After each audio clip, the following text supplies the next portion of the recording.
उस आदमी के लिए है जो जीवन में कामयाब होना चाहता है, आगे बढ़ना चाहता है, लेकिन उसको समझ नहीं आ रहा कि गड़बड़ कहां हो रही है। कभी कभी हो सकता है आपके साथ बैठा व्यक्ति आपकी नाकामयाबी का सबसे बड़ा कारण हो। आप में ताकत बहुत है, लेकिन आपके आजू बाजू, आपके इर्द गिर्द वो लोग हैं, उन लोगों का जमघट है जो आपको आगे नहीं बढ़ने दे रहे। दुखी और बदकिस्मत लोगों से बचें। मैं फिर रिपीट करता हूं, दुखी और बदकिस्मत लोगों से बचें। आप किसी दूसरे के दुख से मर सकते हैं। भावनात्मक अवस्थाएं बीमारियों की तरह ही संक्रमित होती हैं। हो सकता है आपको लगे कि आप डूबते आदमी की मदद कर रहे हैं, लेकिन यह याद रखें कि ऐसा करके आप सिर्फ अपनी मुश्किलें बढ़ा रहे हैं। बदकिस्मत लोग बदकिस्मती को अपनी तरफ आकर्षित करते हैं। बुरे लोगों को हमेशा बुरे ही लोग टकरते हैं। अगर आप उनकी मदद करेंगे तो बदकिस्मती आपकी तरफ आकर्षित हो जाएगी। मैं अपने 20 साल के एक्सपीरियंस से आपको बता रहा हूं। इसलिए सुखी और खुश लोगों के साथ रहें। जो लोग प्रसन्न हैं, हमेशा पॉजिटिव बातें करते हैं, हमेशा मोटिवेटेड रहते हैं, ऐसे लोगों की संगति ढूंढिए और कैसे भी करके उस झुंड का हिस्सा बन जाइए।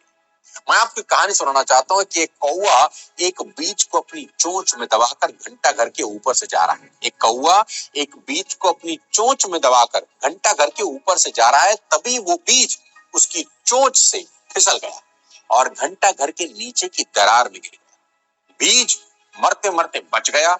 उसने घंटा घर को रिक्वेस्ट किया, आग्रह किया, घंटा घर की दीवार से रिक्वेस्ट करी कि वे उसकी रक्षा करें। उससे ईश्वर का वास्ता दिया। दीवार की ऊंचाई, सुंदरता तथा उस घंटे की आवाज की तारीफ के पुल बांधने लगा और उसने कहा, अफसोस कि मैं अपने पिता के पेड़ों की हरी शाखाओं के नीचे नहीं गया।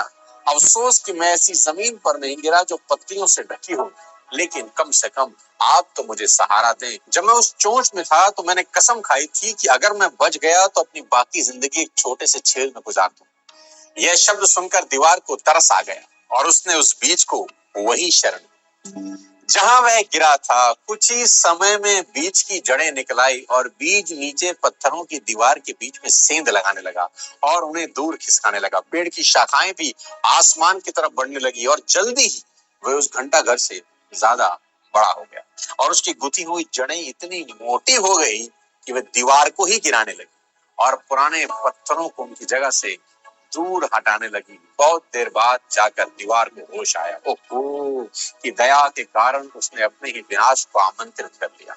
साथियों, लेकिन अब अफसोस करने से कोई फायदा नहीं था, क्योंकि